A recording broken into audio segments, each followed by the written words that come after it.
that in the early 1950s, President Dwight Eisenhower considered a different route. And you hear... very early in his administration, and he was largely moving in that position of we're just going to let the world know, we're going to let the American public know just how destructive these things are, including radiation. We're not going to hide what we're doing. Ultimately, that argument was overcome, was defeated by another argument, which is we can't do that because people will freak out and they will panic. Ya think? Well, for a brief window of time in the early 1950s, we might have learned the truth about nuclear weapons and thus been able to stop their proliferation. But instead, to prevent an appropriate mass emotional response to the horrors being unleashed on the world, the powers that be just silently shoved us into that uncomfortable, unavoidable seat that we unfortunately all share. Nuclear hot seat, what are those people thinking? Nuclear hot seat, what have those boys been drinking? Nuclear hot seat, the corium is sinking. Our time to act is shrinking, but our activists are linking. Nuclear hot seat, it's the bomb. Welcome to Nuclear Hot Seat, the weekly international news magazine keeping you up to date on all things nuclear from a different perspective. My name is Libby Halnavy. I am the producer and host, as well as a survivor of the nuclear accident at 3 Mile Island from just 1 mile away. So I know what can happen when those nuclear so-called experts get it wrong. This week, in an astonishing interview, we learn about the U.S. government's secret Hollywood studio that for 20 years not only filmed nuclear above-ground blasts and turned them into pro-nuke propaganda, but cranked out other images and films that the government used to manipulate nuclear consent during the coldest of the Cold War. We talk at length with Kevin Hamilton and Ned O'Gorman, authors of Look Out America, the secret Hollywood studio at the heart of the Cold War. It's a whole new take on how we've been manipulated into believing what we believe, or think we believe, about nukes. We'll also have Numbnuts of the Week for outstanding nuclear boneheadedness and more honest nuclear information than most of the Democrats running for the nomination have been exposed to. Today is Tuesday, September 17, 2019, and here is the week's nuclear news from a different perspective. In Japan, newly appointed Japanese Environment Minister Shinjiro Koizumi has called for nuclear reactors to be scrapped rather than restarted after Fukushima. He said, "I would like to study how we will scrap them, not how to retain them. We will be doomed if we allow another nuclear accident to occur. We never know when we'll have another earthquake." Former Japanese Prime Minister Yukio Hatoyama says radioactive contamination from Fukushima is not under control, and warns that athletes who participate in the Olympic Games should not be contaminated by radioactivity. And now... Nuclear hot seat, nuclear hot seat, nuclear hot seat, numbnuts of the week. Pro-nuke shill paper Forbes is at it again, with the ever-condescending James Conga. That's the nuclear whack-a-mole dance, telling we silly gooses that, to quote his headline, "It's really okay if Japan dumps radioactive Fukushima water in the ocean." No, it is not.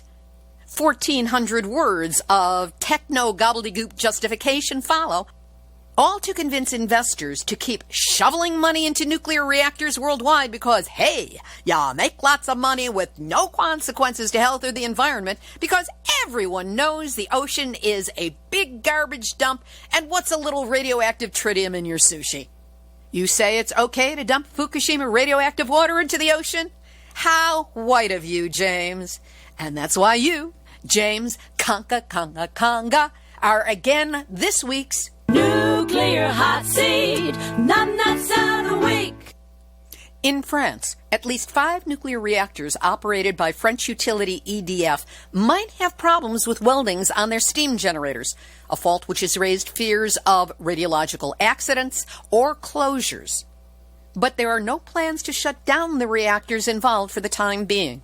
EDF has exported them to China, Finland, South Africa, and South Korea, with Britain also set to use this equipment. In Russia, following up on the August 8 explosion, of the 5 Russian scientists killed in the blast during a weapons test near Nyonska, 2 victims died from radiation poisoning rather than from the blast, and a hospital bath was so contaminated it had to be secretly removed. Kremlin says it had nothing to do with the testing of nuclear weapons. U.S. nuclear experts insist the blast did come from Russia Skyfall missile test, and we'll probably never know the full truth. And in the U.S., in Piketon, Ohio, the Zons Corner Middle School has been quarantined over contamination concerns. Cancer-causing toxins, including radioactive plutonium, neptunium, americium, and uranium, were all detected on the property, likely from the U.S. Department of Energy's decommissioning and disposal of radioactive materials from the former Portsmouth Gaseous Diffusion Plant about 3 miles from the school. We'll have this week's featured interview in just a moment, but first, hey, I've got a birthday coming up. And it's a big one. Yep, one of those that ends in a 0 and begins with a, well, let's just say a large enough number that it makes me wonder how that ever happened. I've decided to celebrate for a full 2 months, which takes the pressure off making any one day super significant. It also extends the period of time in which you can help me celebrate. I am open to kind words, atta-girls, Facebook posts and memes, and of course, donations to support Nuclear Hotseat. In fact, I'm using this opportunity to reach out to any of you who might be inclined to send a donation to the show, to do so in honor of my decades of life and activism. You know you depend on Nuclear Hotseat as the gift that keeps on giving all year long. Information, attitude, actions you can take, and just some commiseration that you're not alone with your perceptions and fears about the nuclear menace. Yes, it's true that we are all in that nuclear hot seat, and the best defense against it is to know exactly what's going on and how to resist its spread. So I'm rededicating myself to moving into a new decade of life with Nuclear Hotseat as my vehicle. To do that, I need your help. So let's get together and throw a no nukes party as I continue in the 9th year of sharing with you interviews with activists, authors, like today's dynamic duo, genuine experts who contradict the state-approved narrative, numbnuts of the week, and all our regular features. So come on, help out a young old hippie lady journalist on the anti-nuclear circuit. It's easy. Go to nuclearhotseat.com and click on the big red donate button for a donation of any size, or to send us a monthly $5, same as a cup of coffee and a good tip here in the U.S., click on the big green donate button at nuclearhotseat.com. Please do what you can now, and I'll light a candle on that cake for you. It's the only meltdown I allow. Here's this week's featured interview. We've all seen those powerful black and white films of atmospheric nuclear bomb tests, most notably in the montage at the end of the film Dr. Strangelove. But did you ever stop to think where those films came from? Who shot that footage? And why? I know I didn't, until I read my alma mater's newsletter and discovered a new book with a nuclear premise that blew me away. It's called Look Out, America, the secret Hollywood studio at the heart of the Cold War. And the book was written by 2 professors from the University of Illinois, Kevin Hamilton and Ned O'Gorman. What they uncovered during their 10 years of research is the mind-blowing saga of a hidden propaganda arm of the U.S. military. And it explains a lot about how U.S. beliefs about nuclear weaponry were developed and implanted in the populace. I could barely contain my excitement when we finally had the opportunity to talk on September 6, 2019. Kevin Hamilton and Ned O'Gorman, thank you so much for joining us here on Nuclear Hotseat. Thank you for having us on. We're glad to be here, Libby. Yeah, really glad to be here. Thank you. I can't begin to tell you how I've been eagerly anticipating this interview. Let's start out with a little bit about the two of you. What are your backgrounds? Kevin, you take it. So I come from a fine arts background, Libby. I was trained as an artist who had a focus on public art and public memory. And I came to University of Illinois, Urbana-Champaign in 2002 to come as an art professor and teach people how to address these big issues of how we understand what's happened in the past through art, through digital media. And as I started working here and finding good collaborators like Ned, I started working more and more as a scholar as well as an artist. And how did you switch over to doing media work or communications work? That really happened in large part because of when I came out of school and because of my interests. I really followed a path from art that was primarily about image making and how images work into a world that in the early sort of digital revolution was really turning upside down that way. And I started to apply my questions I had about how images work and how people have made images over the centuries to our new digital technologies and the new social connections that they afford. Ned, how about you? How did you come to this conversation? Yeah, I'm a professor in a communication department, and my research and work over the last decade and a half is tacked back and forth between history, specifically the history of the Cold War, and philosophy of communication, of public discourse, on how publics get motivated or discouraged, how they get informed or misinformed. And so the Cold War has been a great place for me with respect to both of those, the history part, but as well as the more sort of philosophical questions, because it was a time when a lot of major historical importance was happening across the globe. And there were a lot of ways in which publics were misinformed about what was taking place. Who first became aware of Lookout Mountain Studios, and how did that happen? This is Ned, and I was working on my first book, which was on President Eisenhower and the Eisenhower administration, focused and specifically on nuclear weapons and on nuclear weapons discourse. And I came across a memo when I was doing research there at the Eisenhower Library about a film that President Eisenhower had watched there in the White House. And when he finished watching it, he turned to his staff and he said, every American should see this film. And it was a film about the first test of a thermonuclear device in the Pacific in 1952, done by the United States. It turns out that film was made by Lookout Mountain Laboratory. So that's what got me keyed into it. And from there, Kevin and I started what ended up being a decade's worth of research into the history of this particularly unusual Hollywood studio.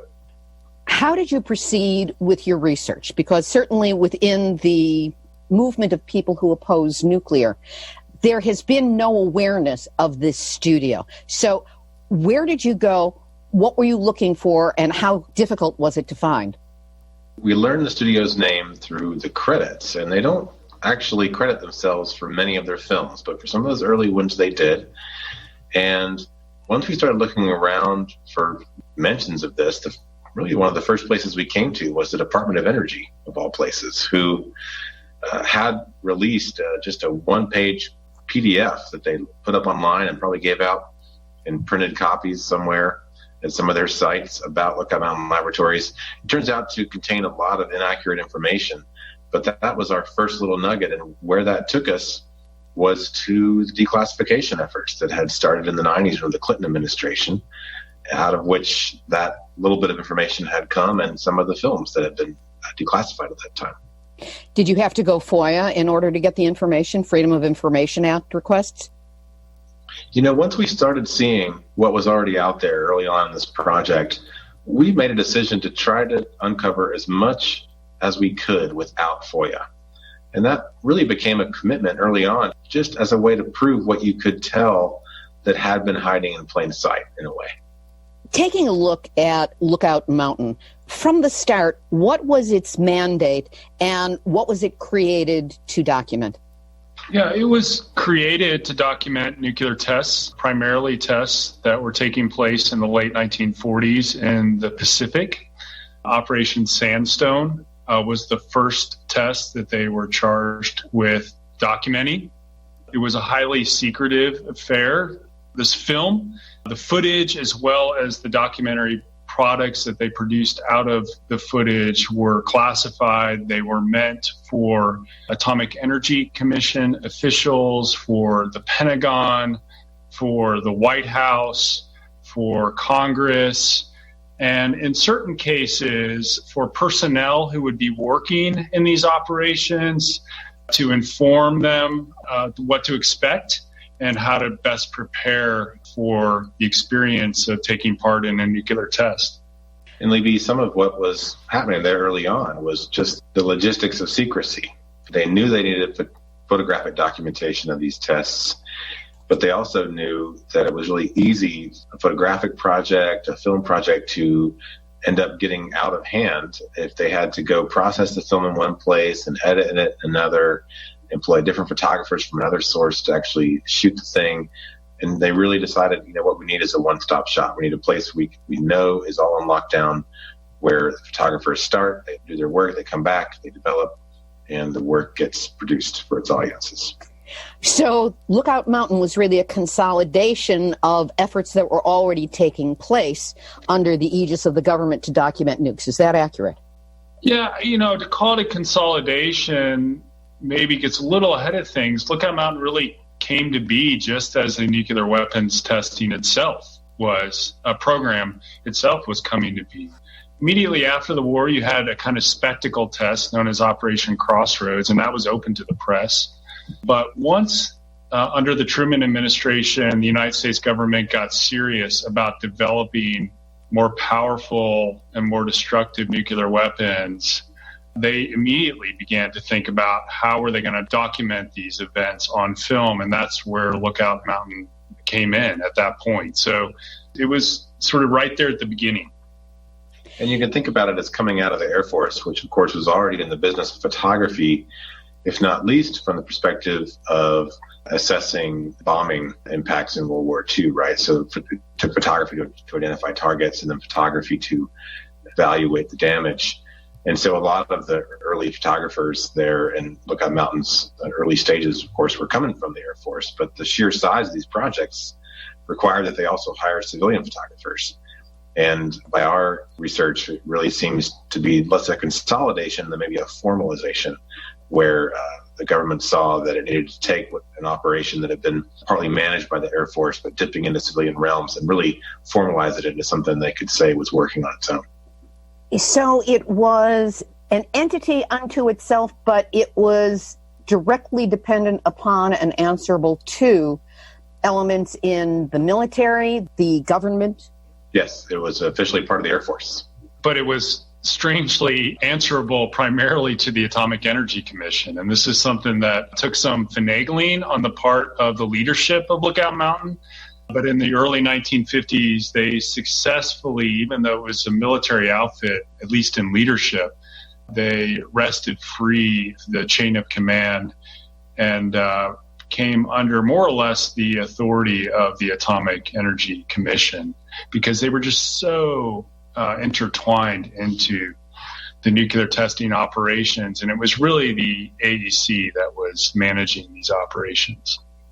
Taking a step back to look at the studios itself before we go deeper into the nuclear part of the issues, there were many Hollywood big names. They had to hire the technicians and the hands-on people, but there were also many major people from Hollywood who became involved with Lookout Mountain, including Walt Disney, Jimmy Stewart, John Ford, Susan Hayward, and Marilyn Monroe.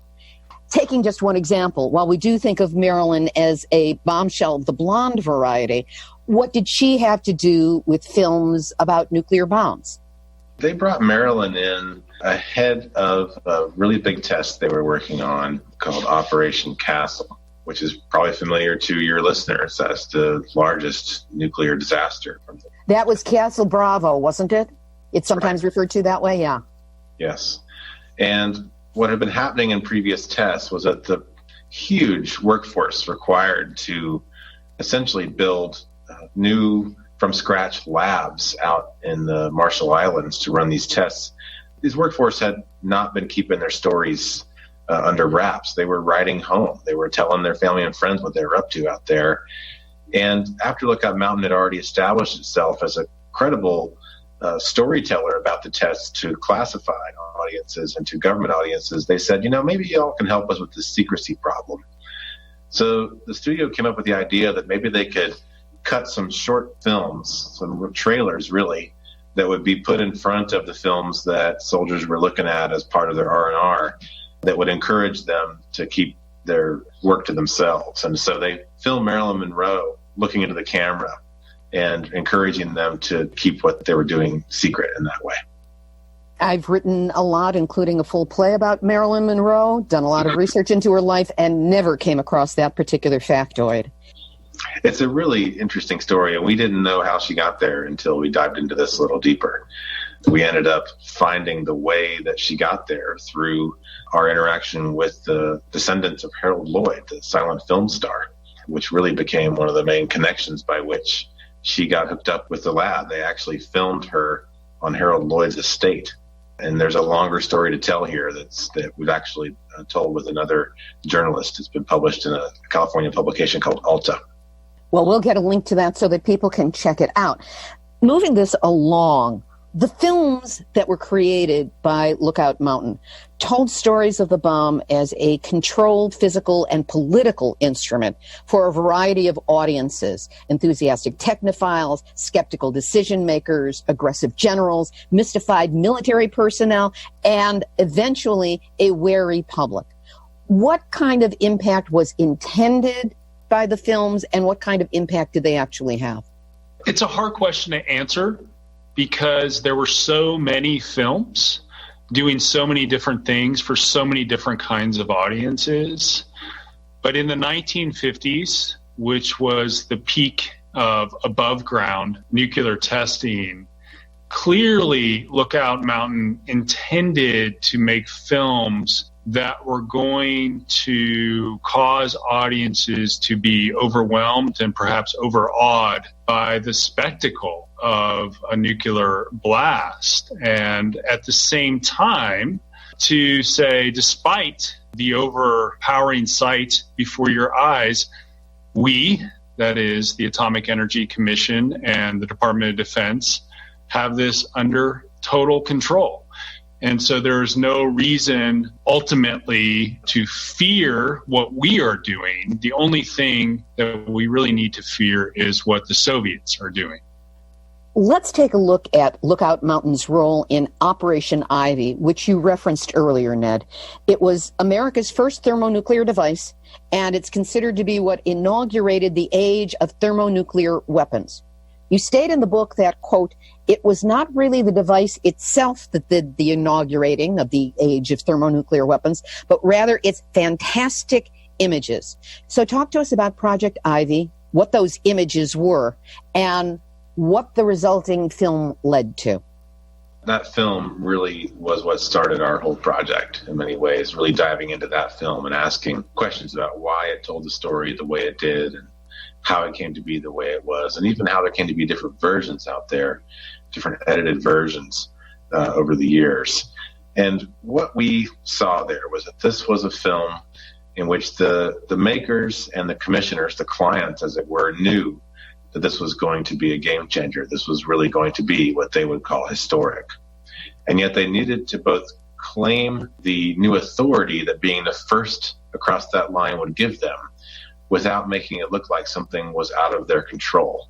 Because, of course, from many of our perspectives, it might be historic in a way that is a direction we don't want to go, a direction that would seem to be spinning out of control, that could be igniting the whole atmosphere on fire. These kinds of questions were still on people's minds about what might happen with a test this big. And so the film that they made was a highly scripted film. It was the first film they made that used an on-camera narrator for which they secured a known television face, a trusted face that walked us through there as if we were there, as if we were counting down, as if we were right there waiting for history to happen. That was the approach anyway. But this was, of course, a very different story once the test happened and images started actually appearing to folks back in Washington. And what ended up getting out in front of the public is a different story. Why was it a different story, and how was it different? The film itself really became the primary object about which people in the government argued and debated. It wasn't the thermonuclear weapons program. It wasn't the IB test. It was this film that was shot about it that caused people in civilian defense to argue with people in the Atomic Energy Commission, to argue with people in the Pentagon, and for the White House to have to mediate in all these arguments. And at the heart of the argument was, when should we tell the world about this, and what should we tell the world about this? And the film became the way in which these debates were sort of hashed out over an 18-month period. When finally the Castle Bravo incident happened, before the IB film was released publicly. And by that time, everybody in the world knew, anybody who was paying attention knew that the United States was engaged in a thermonuclear weapons program and taking us into an entirely new era in nuclear weapons history. Now, I understand that it was President Eisenhower who said, let's show this to the public, when he said that everyone in the country should see it. How was the film distributed and shown to the public, and what, if anything, was the general response to it? The result of all the deliberations and arguments Ned was talking about was the film getting sent back to Lookout Mountain for new edits, and even the filming of new introductions. And the first folks to end up seeing this film outside the inner circle who saw the full-length film not too long after the test itself was actually a council of mayors that Eisenhower had convened. And a much shorter version, that's a 20-minute version of his film, was screened for them as a first step here and as a kind of almost resolution to the arguments. From there, that version of the film, the much reduced version of the film, did end up getting screened for Congress and eventually screened across theater screens across America and on television. And the response was mixed in all those audiences. We can read television reviewers and their comments about the film. We can read what the mayors themselves said about the film. And some of these responses are indicative of maybe a story in which they saw the technical aspects of the story getting so foregrounded that they were sort of lost a sense of what else was happening there. The film itself, I think even for audiences at the time, read as a little over the top for some folks. Did it just show the explosion as a marvelous piece of technology that had been developed? Or was there any reference at all to what the human toll would be if such a bomb were exploded in a populated area? There was quite a bit of attention in the film, both in the full version of the film and even in the shorter edited versions of the film that were made for the public or for the mayors, that detailed on maps what would happen to the city of New York if this bomb was dropped on it, or what would happen to the city of Washington, D.C. if this bomb were dropped on it. And so there was attention to the human cost, we might say, but it was a kind of graphical attention. That is to say, it was a view from the sky. It depended upon maps. We didn't see actual humans or really hear any stories about the kinds of sufferings that even the Marshallese themselves were undergoing at that time due to America's nuclear weapons testing program. So attention to the human cost, but a very carefully crafted kind of attention to it. Was there any discussion at all of radiation releases from such a bomb and what the aftermath of the radiation would be? The focus of the Operation Ivy films, when they tried to communicate the size of the blast, were more on how deep the crater was or how wide the blast radius would be. And some of your listeners probably have seen some of these bomb blast radius detectors, the calculators that the civil defense people distributed at the time. And that's the kind of approach that this took. It really didn't focus on the radiation piece. It focused on the yield of the blast as a kind of measurable geographic size. We need to get into the ethics of what Lookout Mountain was doing.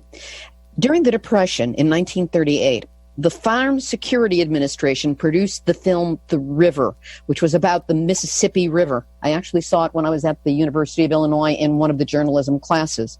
And this was such a powerful film about how farming and timber practices led directly to soil loss, catastrophic floods, and impoverishing the farmers, that the program that produced it was discontinued shortly thereafter. There was a fear that it was just going to produce more New Deal propaganda to sway the public in the direction of whatever the administration wanted.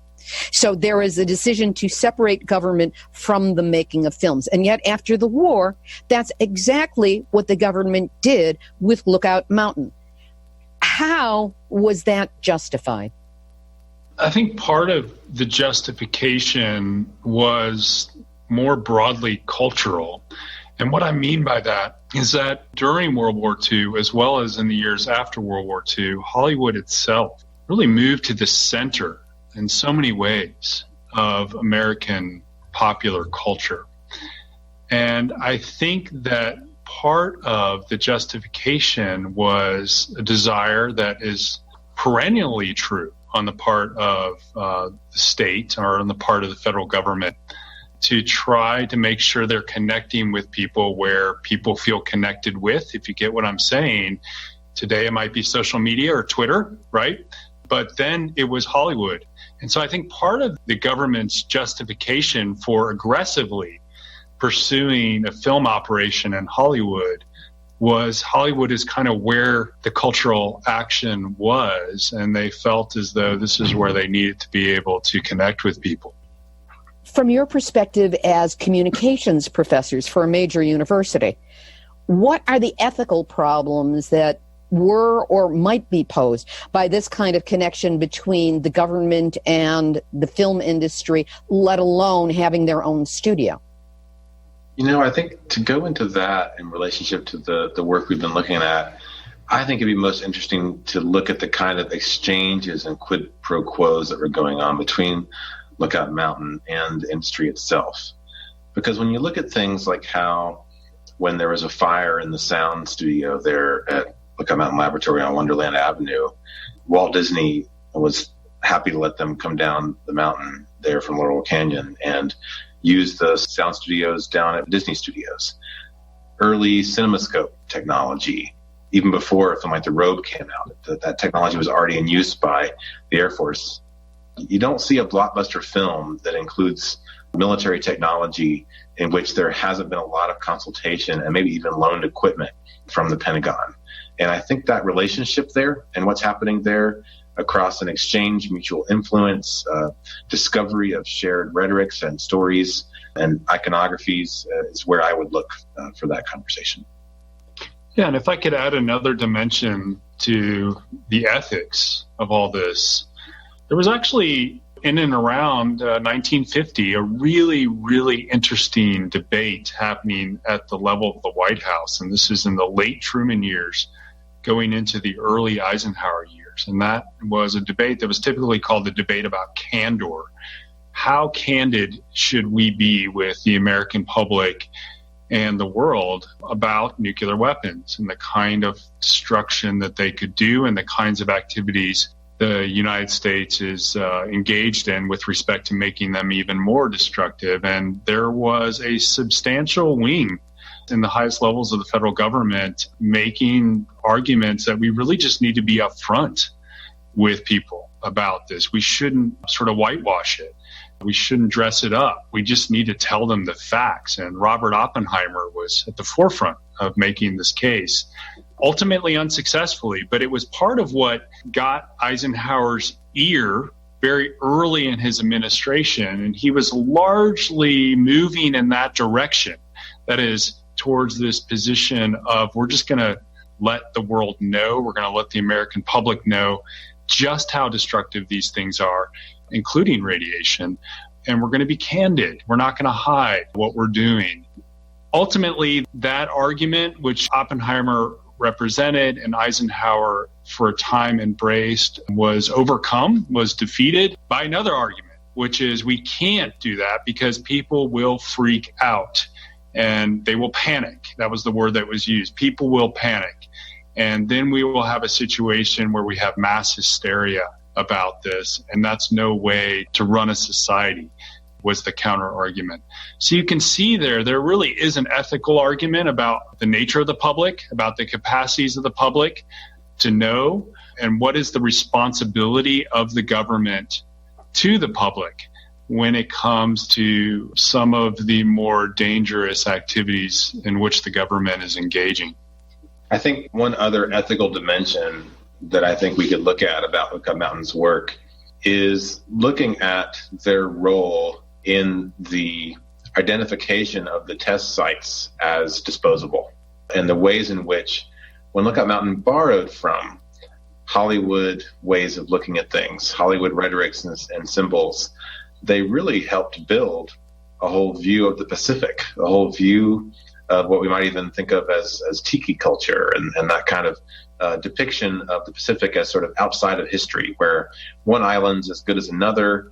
It's mostly populated by palm trees and people that don't really care about which island they're on. I mean, this was the basis by which these folks were removed and irradiated in many ways, was by their depiction as less than human, and depiction of these oceans, these waters, these lands as replaceable. I think that's another place we could go here, would be the ethics of representation in that. I don't know if you're familiar with the film Nuclear Savage. Have you seen it? I have, yes. For those who aren't familiar with it, it is about the bombing of the Marshall Islands and what was done to the natives there, the lies they were told, and the way that it was used as almost a Mengele-type laboratory, not to give healing and treatment to the people who were subjected to the bombs, but to just track what happened to them as a result, so that we would have some data on exposure to radiation and what it did to people, which of course is environmental genocide and environmental racism. Absolutely. It's one of the motivating factors for us to write our book, is to bring attention to how images played a role in that story. I mean, how did we get to a point where we were able to take a territory that had been stewarded by the United States on behalf of the United Nations and decide that this was an acceptable use of that stewardship, to use it as a bombing site, as a test site, as you said, as a site for really human experimentation? And I think we learned from indigenous scholars, who are, I think, the highest authority in this. We learned that the depictions of the people, the depictions of the lands, play a key role in their rendering as disposable and as other. What do you see as the larger danger when films are made by the government, not only to document, but to dramatize an issue, in this case, the nuclear issue? I think that one of the larger dangers is certainly the way in which the mushroom cloud becomes a kind of cliche, such that there's hardly a Hollywood production over the last 30 or 40 years that involves, world cataclysm that doesn't feature a mushroom cloud. And that mushroom cloud could be nuclear in the film in origin, or it could be some extraterrestrial being that implodes and produces the equivalent of a mushroom cloud. But that kind of familiarity, that kind of cliche, desensitizes us to the realities. And I think that is, on the one hand, a very effective way to manage, and I use that in the most almost insidious way, to manage populations. But clearly, you don't even have to speak from any kind of perspective of democracy. You can just say from a human perspective. We don't want to be desensitized to these things, do we? And so I think one of the dangers here is the way in which film is a major part of the way in which we have become desensitized to nuclear issues. I think it comes back to history as well. I think something of that desensitization is happening as a result of those mushroom clouds getting edited over and over again and taken out of their context. I mean, we know the most famous montage of all of these, right? At the end of Dr. Strangelove. Mm-hmm.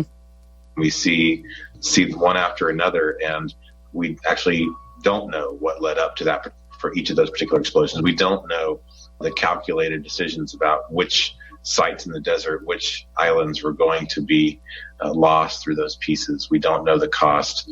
I think it's about taking it out of the history. That's where these films take us.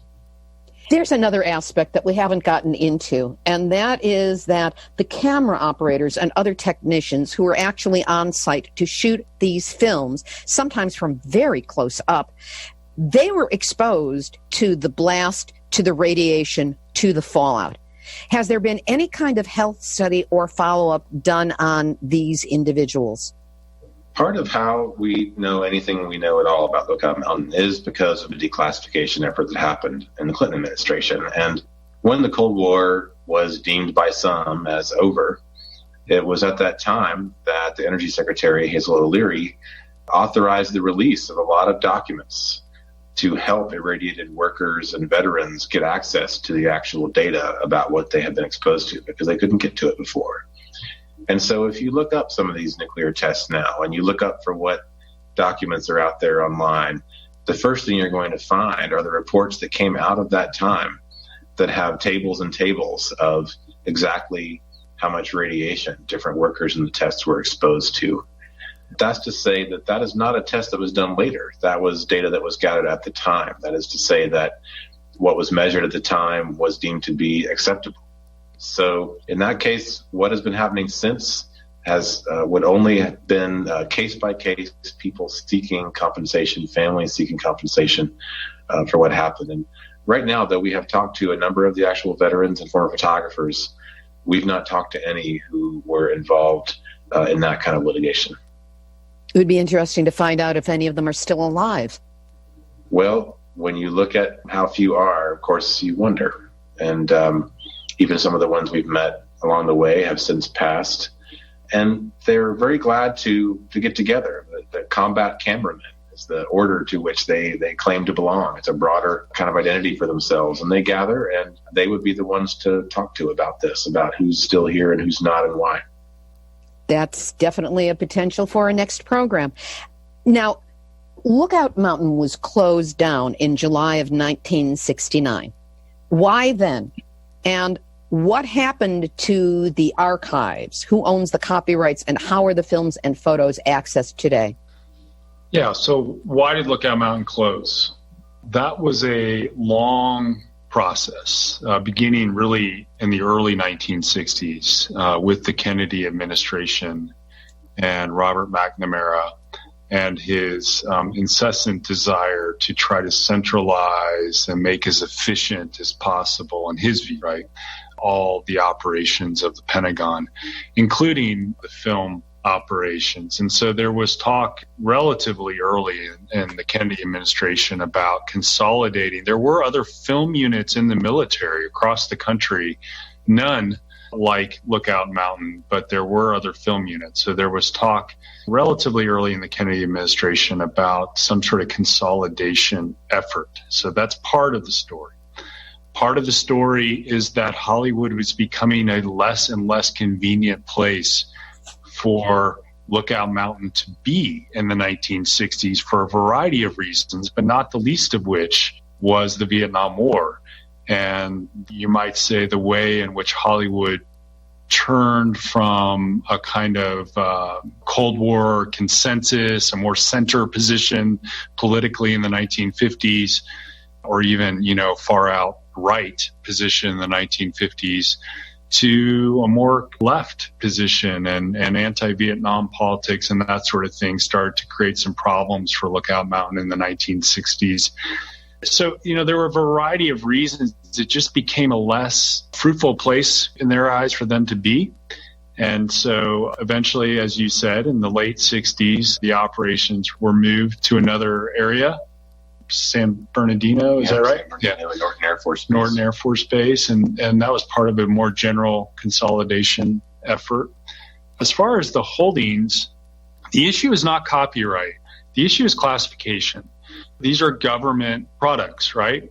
And so they weren't privately owned. There is no real copyright law that covers them, but there's all kinds of security and classification laws that cover them. And so many of their holdings were sent to secure facilities.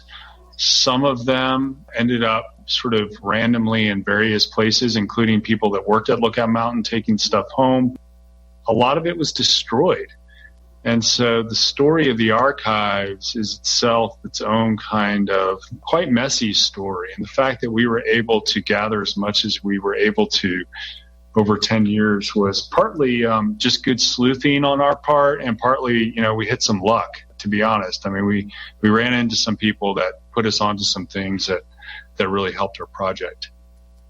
Maybe there's another story that might interest your listeners, or aspect of the story that might interest your listeners, in that one of the biggest surprises for us was to learn just how involved Lookout Mountain Laboratory was in Vietnam. By the time they closed there in the late 60s, they were as big as they'd ever been, and there were hundreds and hundreds of photographers and support workers for that effort that were going back and forth to Southeast Asia. And at that time, Lookout Mountain had become known not just for producing slick Hollywood-style narrated films, but for being the most efficient deliverers of visual documents, visual evidence of military operations.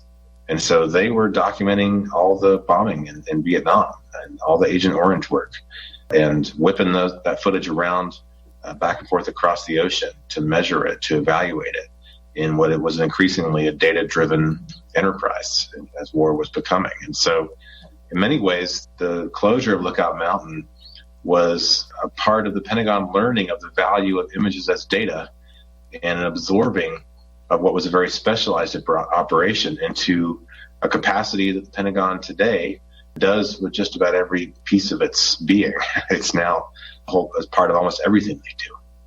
With the declassified films, because I know they show up all over YouTube and I've seen so many of them, are they accessible to the general public? Can they be used? Are they under public domain now? Yeah, they're under public domain, and we've cataloged every film we can find online, or that we have even found and digitized, put online. We've put on our website, lookoutamerica.org, and they're all public domain. Now, sometimes folks are acquiring these films and restoring them and releasing copyrighted versions of them in high resolution. That's a different story, but partly the reason why you see these things popping up in YouTube edits all the time is because they're in the public domain. Our book that's full of images, we were able to do in part because so many of those images are in the public domain. What has been the response to your book so far, both in the general reading public, in the academic community, and with the University of Illinois having such a large nuclear engineering department, to some of perhaps your neighbors on campus? Each one of those audiences that you just described tends to operate in their sort of according to their own sense of time and timeliness. I would say that when our book was first released, we spent a lot of our time in a really wonderful way doing podcasts and radio interviews, and we've entertained some conversations with documentary film producers. And so, there's been more than anything else that I've done in my career. This has certainly been a public-facing project, and one that's gotten a fair amount of public reception. The Smithsonian just released a documentary a couple of months ago that features a lot of our work in it from this book. And so the academic world just operates at a different pace. The book in the academic world has only been out about 7 or 8 months. And so that's still almost a kind of forthcoming book in the academic world. It's still hardly out right now. So we're waiting to see what happens in the academic world with our work, and we really do hope that it gets taken up. Kevin might want to speak to that more. We have some hopes of seeing this out to a broader audience in film form for sure. We think there's a lot of ways to tell the story that reflect some of the values and the critical concerns that have come up in our conversation here with you. You mentioned the nuclear engineers, and that's a really interesting point that not many people have asked us about. And we know some here on campus that are interested. They've invited us to come and screen some of these films and talk about them with them. Of course, as with any campus like this, where at some point in history there were probably some Manhattan Project scientists here, we have some traditions here of really anti-nuclear physicists that have been teaching with some of these films in their classes over the years to actually teach the students about the damages of these technologies. But maybe the most interesting piece of this is that we started to finally get a more conversation with the folks who are actually studying these films from the perspective of science at Lawrence Livermore. And that might be an interesting subject for your listeners to look into. These films are now under close scrutiny yet again out at Lawrence Livermore to actually correct some of the bad data, the ways in which these films resulted in data sets that were actually not serving nuclear engineering well. And so they're going back to these films to try to see if they got the data right for their science. And is there a department or an individual at Lawrence Livermore who is in charge of this? Yes, there is. His name is Greg Spriggs, and he is a nuclear scientist. And his project, which is in its own way quite fascinating, as he discovered as they began to digitize some of these films several years ago and use computers as opposed to humans to do things like try to measure blast radius or fireball circumference. They realized that many of the measurements from the 1950s were inaccurate, that there was all kinds of human error. And so the yield figures that we have in these documents that have been out there forever right now, many of them are wrong. So the films are becoming the basis for recalculating things like yield from these various tests. So it's AI technology, supercomputing technologies, all of that are coming back to bear on these films in ways that who would have thought it 15 years ago. Everything old is new again, unfortunately, including the arms race. Correct. If people wish to purchase your book, and I would encourage them to do it because it is a fascinating read. We've barely scratched the surface here with this interview. Where can they go to access the book? They can buy our book, Look Out America, the secret Hollywood studio at the heart of the Cold War, directly from University of Chicago Press on their website, or from Amazon, or from their local bookstore, where they can request it to come get delivered and support local booksellers. And you have a website that you've mentioned as well that I assume has other information on it? Yes, Libby. If people want to see more of the material on which we based our research on our book, at lookoutamerica.org, you can see not only the films, but a lot of the documents that we used to figure out exactly what was happening over the years there at the studio. So that's still an ongoing concern. We're putting up new things. We think there's a lot more work to do. We're just scratching the surface ourselves on this. Is there anything else that we have not gotten to that you think it's important to mention at this time? You know, one of the chapters of Lookout Mountain's history that we have not talked about, but I think your listeners would be very interested in, is the missile development program, which Lookout Mountain ended up being really, really integral to that whole project. So the way in which the nuclear weapons program shifted in the 1950s from an airplane-based approach to a missile-based approach, and that was a transformation that took place in the Pentagon, but it was one that was quite fraught, and one where there was plenty of opposition within the Pentagon itself to missile development over bombers, using bombers in nuclear war. And Lookout Mountain ended up getting pulled into the middle of that in all kinds of really interesting ways that we discuss in the book. And so given the interest of your listening audience, we think they might want to turn to that missile chapter when they get the book and read up on that. It's also true, Libby, that they ended up covering the development of early experimental nuclear reactors. So there are some films out there from a few that they were out there documenting that might be of interest to some of your listeners who are studying some of the particular cleanup sites and that sort of thing. They might find some documents of landscapes that they know all too well. As we're getting to a conclusion here, I would just say that I think one of our biggest hopes here is that we are able to ignite and catalyze conversations about the roles that images play and that moving images play in these critical debates, whether they're about what happened in the past or what's happening in the present, whether it's the current arms race or even the climate crisis. You've clearly made an important, valuable, and lasting contribution to our understanding of the whole nuclear landscape. And the research you have done strikes me as being critical, and I know that listeners are going to be looking this up because that's the kind of people they are. For now, I want to thank the two of you, Kevin Hamilton and Ned O'Gorman, for the marvelous book that you wrote, and also for being my guest this week on Nuclear Hot Seat. It's been our pleasure to be here, Libby, and thank you to your listeners as well. Yeah, thank you so much. Kevin Hamilton and Ned O'Gorman are the authors of Lookout America, the secret Hollywood studio at the heart of the Cold War. Their website is lookoutamerica.org, and it contains a treasure trove of links to films and documents directly taken from the Lookout Mountain Laboratory, as the studio was known. To learn more about the bombing of the Marshall Islands, I strongly suggest you view the film I mentioned, Nuclear Savage, by Adam Jonas Horowitz. We will have a preview of that movie up on the website for this episode, nuclearhotseat.com, number 430. We'll link to the film Operation Ivy and also the article on how Marilyn Monroe came to briefly be part of Lookout Mountain's work. And just for fun, for those of you who may have been too young to have remembered Dr. Strangelove, we'll link to the film's ending, with the scene in the government bunker leading to the bomb-blastic finish. All will be available on our website, nuclearhotseat.com, under this episode, number 430. This has been Nuclear Hot Seat for Tuesday, September 17, 2019.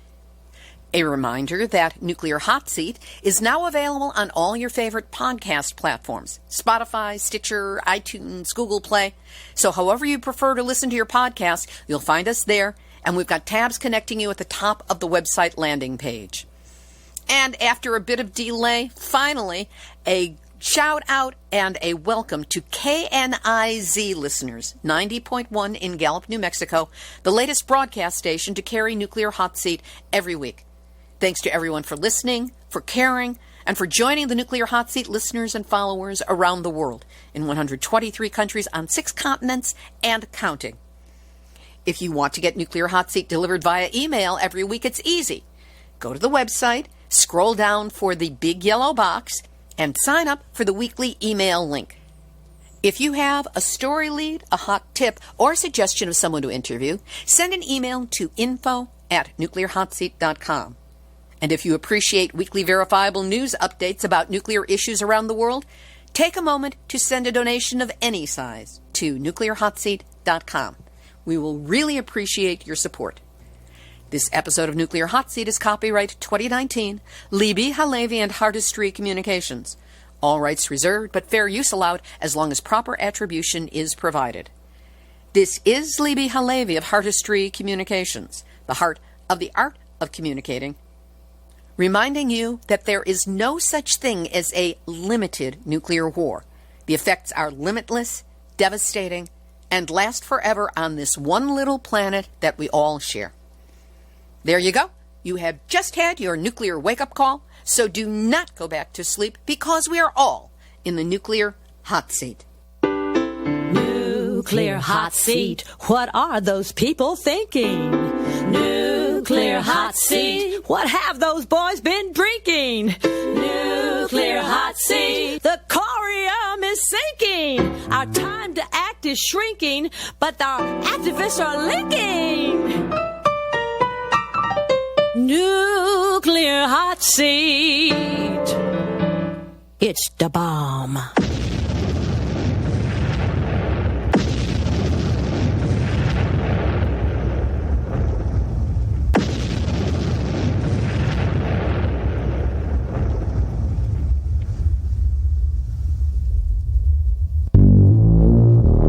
Question everything. Intelligent radio for intelligent people. UCY.TV.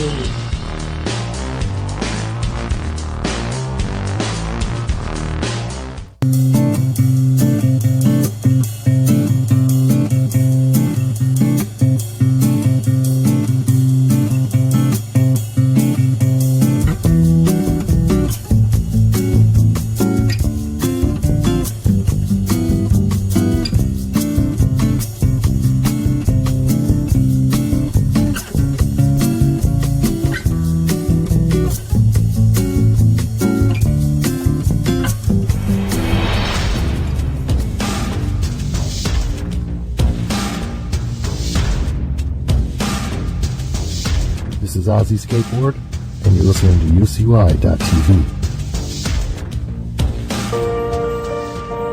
I have seen the torch of freedom pass from hand to yearning hand, and the vision of our Father